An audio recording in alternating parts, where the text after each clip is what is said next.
ہم کریں گے ہر مظلوم کی حمایت۔ बिस्मिल्लाहिर्रहमानिर्रहीम। अस्सलाम वालेकुम। मैं हूं हुरैन फातिमा और आप देख रहे हैं हिमायती न्यूज HD चैनल। नजर डालते हैं आज की अहम खबरों पर। सांघड़ बारिशों को गुजरे 2 माह होने के बावजूद भी अभी तक नशेबी इलाकों में इसके असरात मौजूद हैं।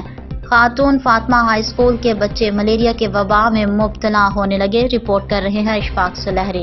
सांगड़ और गिद्धरवा में बारिशों को गुजरे हुए 2 माह गुजरने के बावजूद भी अभी तक सांगड़ में बारिश के असरात मौजूद हैं। सांगड़ का शहर का कदीमी स्कूल खातून फातिमा हाई स्कूल के मैदान में अभी तक पानी मौजूद है, जिसकी वजह से मच्छरों की भरमार हो गई है, जिसकी वजह से मलेरिया बड़ी तेजी से फैल रहा है और टीचर परेशान नजर आते हैं। सही हालिया बारिशों की वजह से हमारे स्कूल में पानी का जो मसला है बहुत हो गया है, जमा हो गया है, आने जाने का भी तो मसला है। और दूसरा मसला ये है कि जो ये पानी की ज़्यादा वजह जो है वो होने की, ये जो हमारी जो आबादी है, अराउंड जो आबादी है बाहर की, उसके जो छतों के परनाले पानी के लगे हुए वो भी स्कूल की तरफ है।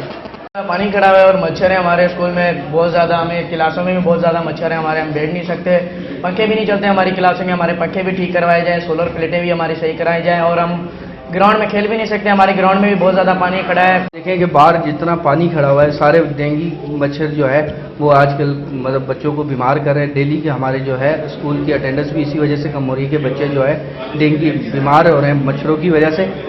ग्राउंड में इधर पानी बच्चों को पूरा गड़बड़ होती है। ये है कि अगर आप स्प्रे हो जाए एक दफ़ा स्कूल में तो बहुत अच्छी बात है कि बच्चे जो है मच्छर से बहुत परेशान। अगर एजुकेशन अदारों की अगर बात कर ली जाए तो वो अदारे जहाँ जो नशीबी इलाकों में मौजूद है वहाँ पर पानी मौजूद है, तो जिसके बाद से जो स्कूल के क्लासेस रूम के अंदर जो है मच्छरों की भरमार है और डेंगू का जो है वो बहुत ज़्यादा जहाँ पर खतरा मौजूद है। सिंध हुकूमत चाहती है और एजुकेशन डिपार्टमेंट चाहता है कि सिंध के बच्चे पढ़े लिखे हों, होशियार हों और एजुकेशन का म्यार बेहतर से बेहतर हो।